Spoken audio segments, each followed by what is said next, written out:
So on today for TFC Reviews, we have a Ford. We have a Ford Explorer. So funny enough, this one comes from Missouri. I've never rented a Ford Explorer before, so I'm going to do a quick little walk around on this one. This one's looking a little beat up. That's a little unfortunate, but go and step around the back. And another scuff. But at least it's a limited edition, so fancy going there.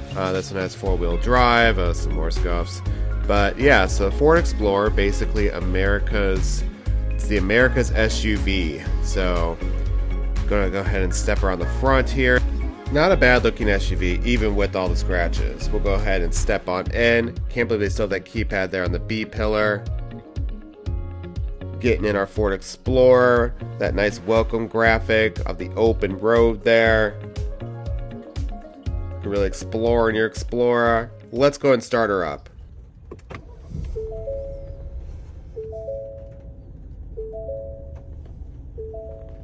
So for today, we have a Ford Explorer. So it's the first time I've ever rented actually a Ford Explorer, which is funny since they are one of the most popular SUVs in America, or at least have been. I think there's some stat out there, look it up, where they are probably one of like the #1 selling SUVs, or have been since they were created in the early 90s in the United States.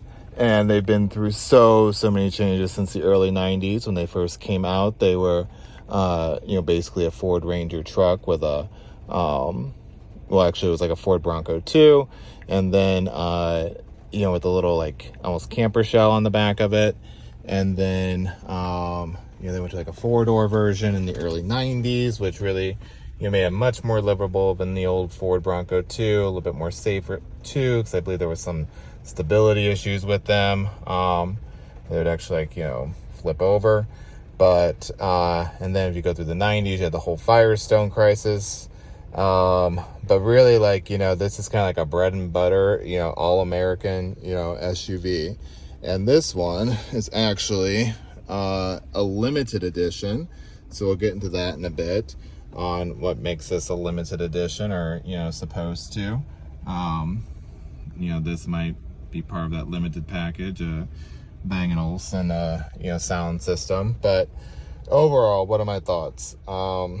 Initially, it's not terrible, but you hate to kind of start a review with like something where it's not terrible. One thing I'll notice is the window shape and door shape.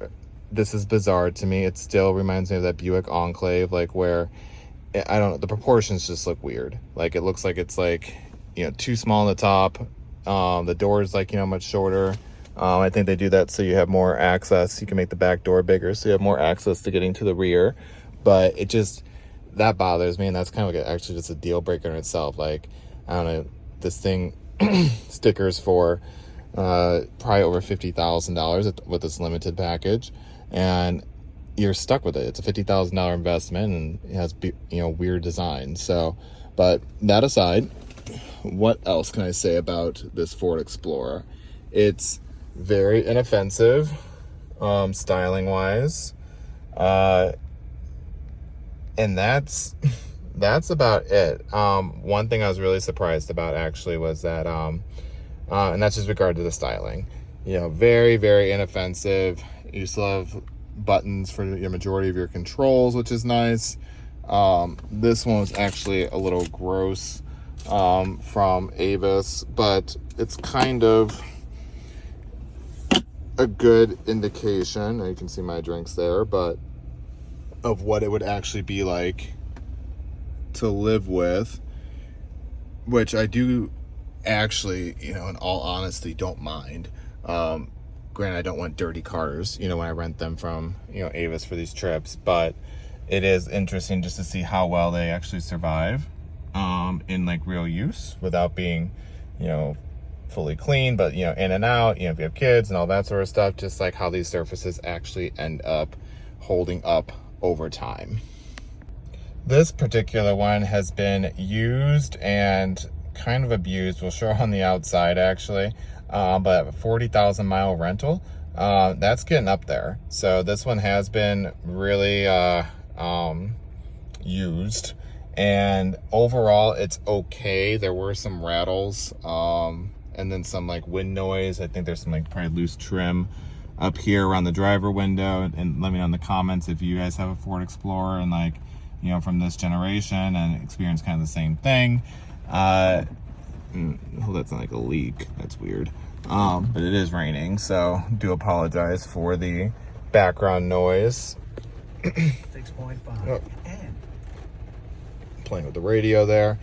But again, 40,000 miles, like for a rental, it's a lot. But again, if you're buying something, you know, used, or like, you know, you buy it new and you want to kind of see also, you know, how they'll hold up, you know, at least for those, you know, first couple years or couple years plus of use, then it is kind of a good crystal ball into how your Ford Explorer, you know, or any car, like, you know, when you rent these, like how they're going to hold up, you know, especially if you have kids, or plan to like really use them a lot. Another thing to note, this one's white, you know, has a white exterior. They went with a tan interior.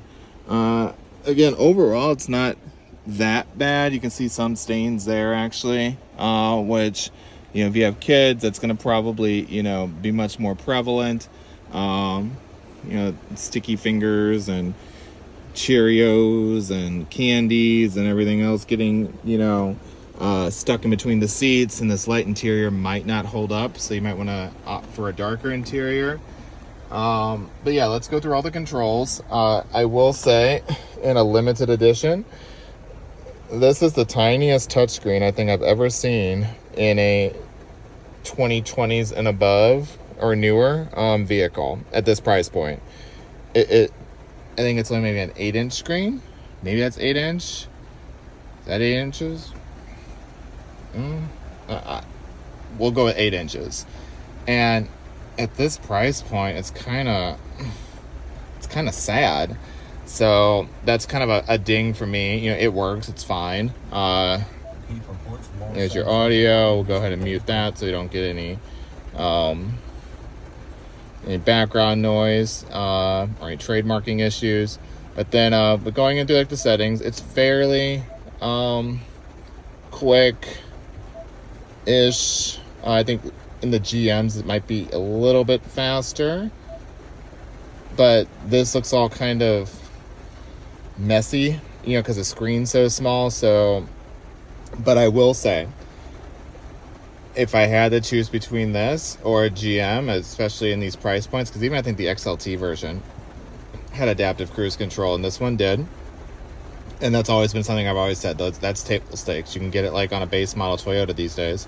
And it is so just night and day difference, adaptive cruise control, versus not having it. You know, when you're, especially in stop and go traffic. This one here has like a function like where you can do whatever intelligent is. And there's like a tolerance. I don't know. I don't know what that does. Maybe you can tell me in the comments. Maybe it's, I don't know what that does. Well, I'm not going to pretend to like know what it does, but I just kept it on adaptive. So again, love that it has that. Had lane keep assist. It was a little aggressive maybe. It's because the lane keeping mode was, you know, set pretty high, but, you know, decent graphics, pretty high res enough, you know, screen. Has all the other kind of safety, suite of safety features. We'll tell you, like, you know, what the, you know, speed limit is on the highway with the, you know, speed sign recognition, rear view camera, whatever delay off means, blind spot, you know, all these other, you know, driver alerts and everything. It's all kind of table stakes, but glad to know that it's like, you know, fairly standard. And again, this adaptive cruise control, it actually worked really well, you know. And, you know, I'm always like kind of like a Toyota fanboy, groupie, you know, always like, you know, rooting for my 4Runner and like, you know, other Toyota Lexus products. And I'll have to say this actually works better than it does in my 4Runner. It, you know, works, you know, in stop and go traffic. It doesn't, you know, when someone is cutting you off or like, you know, coming into your lane, or leaving your lane, it's not very abrupt. It's nice and, you know, smooth, for when it, you know, readjusts the speed. So, with my 4Runner, it can be a little bit of, you know, aggressive, and it also doesn't work below, I think, 20-25 miles an hour, whereas this one, works at all speeds. So that was awesome. So 1+ mark for the Explorer. What else in these settings? So let's get out of that. Let's look at vehicle. What does vehicle do? A little slow. So it has a 30-minute max idle, so cut the engine off, so you're not just polluting the environment. And then, if you have, you left your kids in the back, you'll, I guess, tell you, don't be a scummy parent, get your kids. What else? Remote start setup. It did have that on the key. Let's see what lighting is, because it has like most Fords. It's not in there. It's always kind of buried. Like interior mode. I can't really find it right now, so maybe it's just automatic, but there is, I don't know, you can tell me in the comments, maybe I'm missing it somewhere, but there's some mood lighting kind of effect, actually here in the door pulls, to open and close, to unlock or open the door, but it's not doing it now. It's like that mood lighting, can't figure it out, but it was changing colors, from purple to, like a teal. So maybe it's on some automatic mode. What else? What's Ford Pass Connect? That's like for connectivity with Ford. I'll probably, basically upload all your data to them. I like leaving that off. About apps, again, I don't like having, my whole life being reported to Big Brother and then to your insurance company and then raising your rates. So I if you have the option, I don't recommend subscribing to those connectivity functions. Just leave them turned off, so at least you can have some sort of privacy in this world. Back here in general settings, so language, temperature units, all kind of just basic settings here in general. We'll scroll over. Again, Wi-Fi, that also is like one of those things that sounds cool, but at the end of the day, it is, it's a two-way street. You're able to connect, but in the same sense, that means, Ford and whoever else is selling your data to can connect to you too. So, again, I don't like having those things activated. What's display do? Nothing. I'm trying to find that mode. Ambient light, maybe. There we go. I knew it was somewhere. So yes, it's on purple, but you can set it to blue, green, red, some sort of other blue, and orange, and then, they're really creative here, like with all these blues. But on some Fords, I know you can actually it's like a, you can do like a whole range of colors. You can create like custom colors and stuff. But the Explorer, I think they're just going kind of basic, so we'll leave it on that. And then one other nice thing too, so you do get a map, at least here on this limited edition. But again, even on that XLT Expedition I had rented, it had a map as well too. And if you go 3D, which is which it's already in, you can zoom in. And it works well enough. You can scroll around, find where you want to go, and it's high definition enough, get the job done. Again, like most things, it has CarPlay. We won't plug that in right now because that's pretty standard these days. Most new cars should have Apple CarPlay, but I don't think it connects wirelessly. That's something like on GM, it does connect through Bluetooth. Here, I plugged it in, and I don't know, I think it's like a 50-50 thing. It doesn't bother me to plug it in, really. I think it works a little bit better when it is plugged in if you have a good cord. And yeah, so enough of that on the screen. We'll go back here as our home. There we go. Audio's off. You can add your phone for your contacts and all that stuff. Going back over here into the screen. So you can go here to the menu. It's here, you have your steering wheel controls, so get that to focus better. There we go. So here you have your menu. And what I thought was a little kind of confusing is that they had like multi-function buttons here. So you have like your call end, call somebody, voice commands there, but then also like your track change, to go, skip a track or go back in a track, was also there. Like I couldn't find it at first. Actually, just like, is it missing? Because on this side, you have your volume, no volume, mute, and then all your cruise control settings there. So the menus are pretty simple. So you have a calm screen. There we go. You can scroll through. It gets decent gas mileage at 23.5, which actually isn't bad. For a mid, small-ish full size, but largest mid-size SUV. And yeah, very, very simple on-screen controls. Almost like too much, like, I don't know. I like simplicity, but in the same sense, it's like almost too simple on this. Especially if we're taking up this much real estate.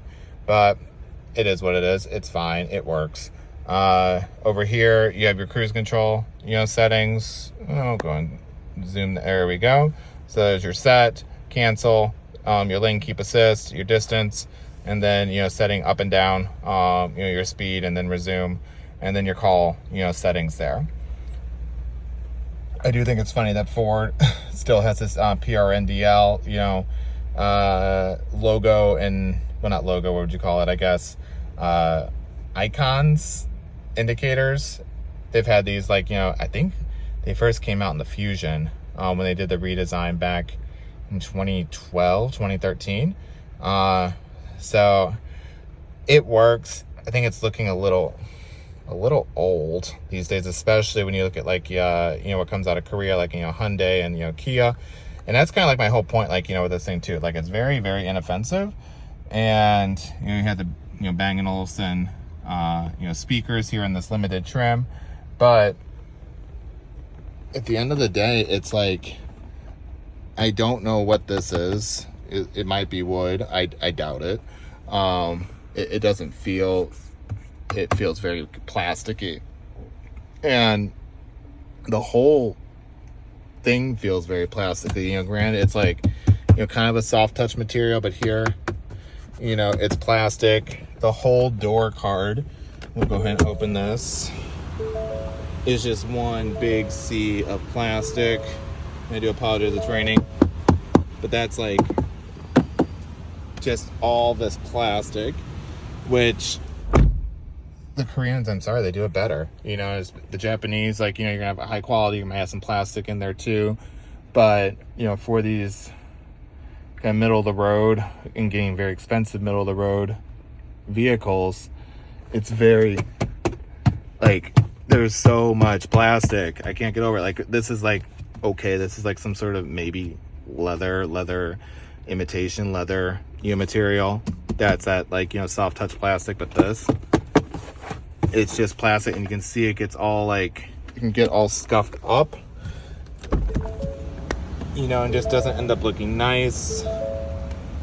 You got that Ford building that they've had now since, I think, again, the Ford Fusion, but maybe they did have it like in their trucks, and they did the kind of their early 2010s redesigns. Going through this, so you got your center console. I do appreciate real buttons, but again, it's cheap. I'm sorry, this is supposed to be a limited. So granted, a limited in a Ford is not the same thing as like a limited on a, well, they don't use the word limited for, like, maybe is that a Range Rover? I don't know. But a limited edition, like, you think it's supposed to be something special and nice. And again, it's not offensive, but it's just not that nice. And it's also kind of like, what's like, why would I search this thing out? I can say, like, over, like, that Buick thing. I don't know what it was, Rendezvous, Encore, whatever it was, I had a few months ago. It's better than that.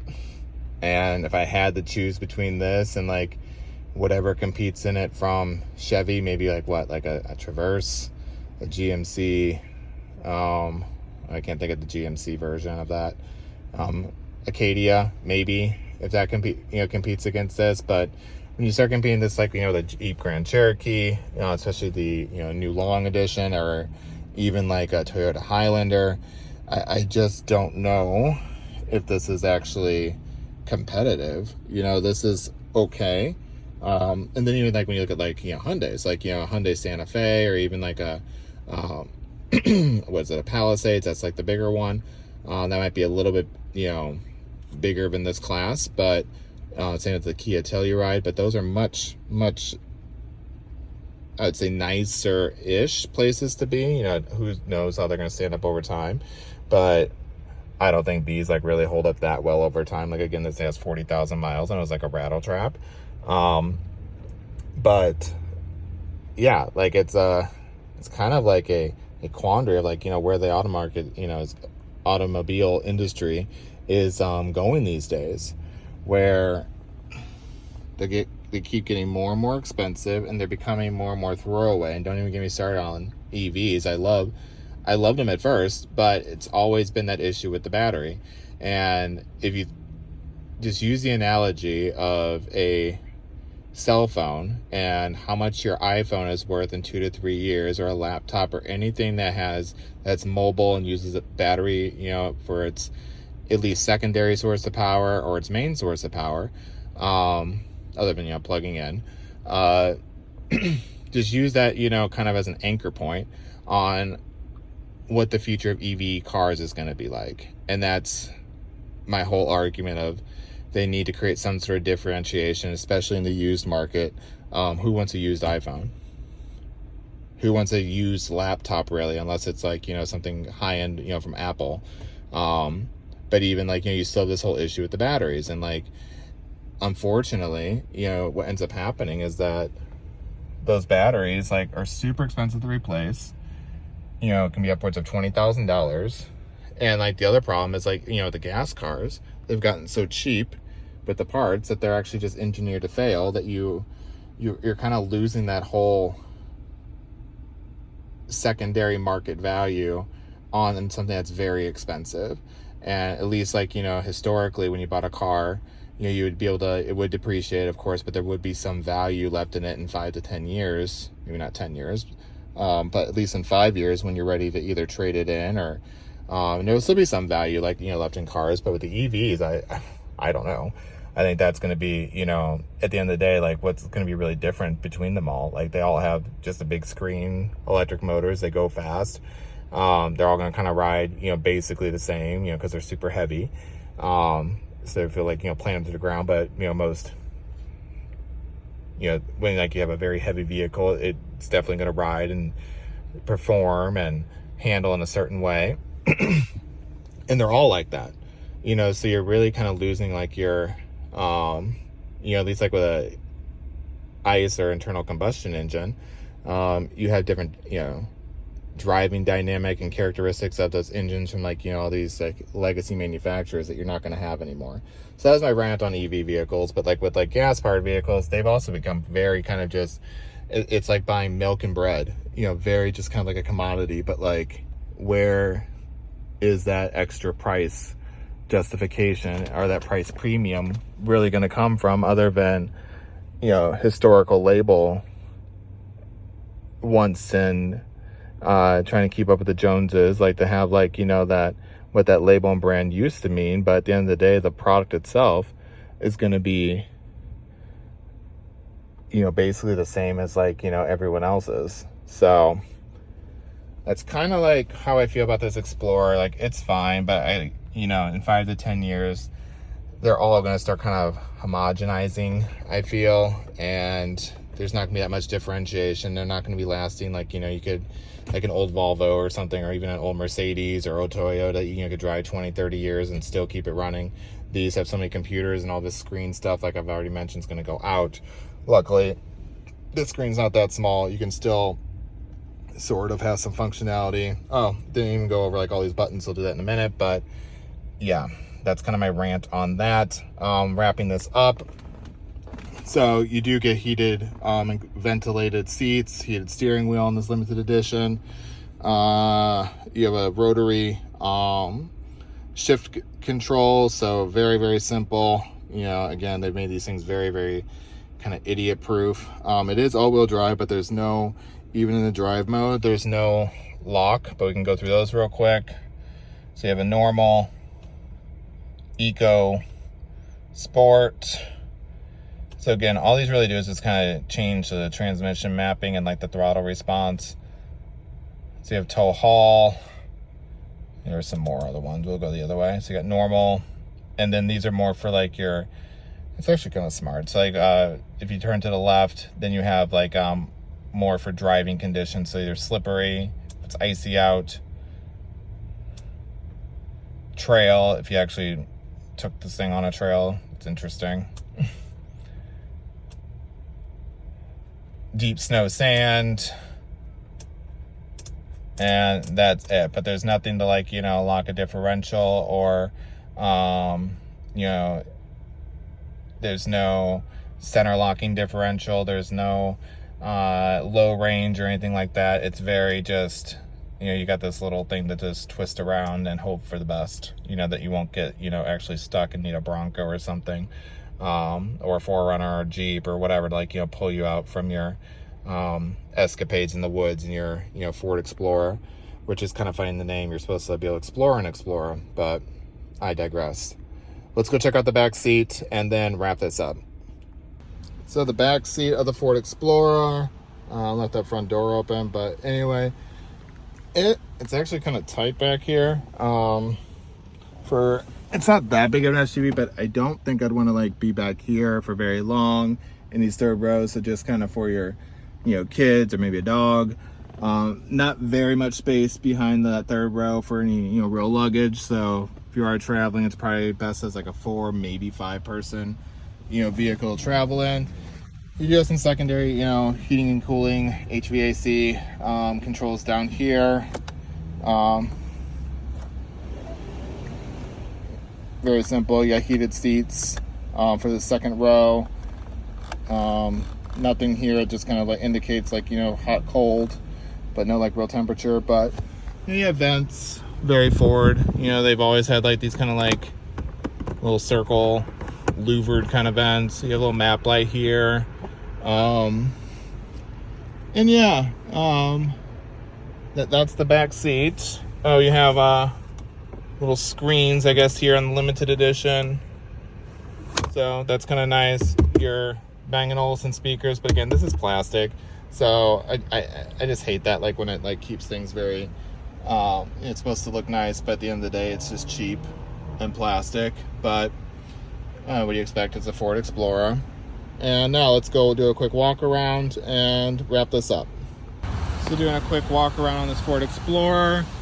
It's raining out and kind of gross, but you can see it was a little beat up when I got it from Avis, and that just kind of shows like another reason like I don't think I'd ever buy a fleet vehicle, or at least by choice or knowingly, just because people don't take care of them. It's very kind of sad. Like, I don't just purposely run into things or back up into things, but apparently people, when they rent a vehicle, they feel that they can do that. But overall, I will say the other thing too I do like about the Ford Explorer is that, again, it's very inoffensive, if you dare say slightly sporty for a soccer mom vehicle. It's got, you know, the folding out mirrors, which is kind of, you know, nice, powered, but most cars have that now. This comes from my home state, Missouri, so shout out to that. But you got a little Ford Explorer script there.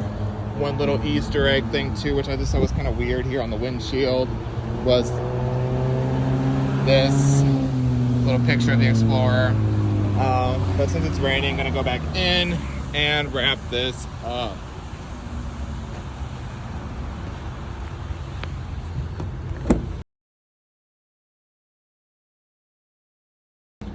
There you have like your little intro screen, some clouds, some mountains, you know, kind of telling you like where you can go in your Explorer. Yeah, right.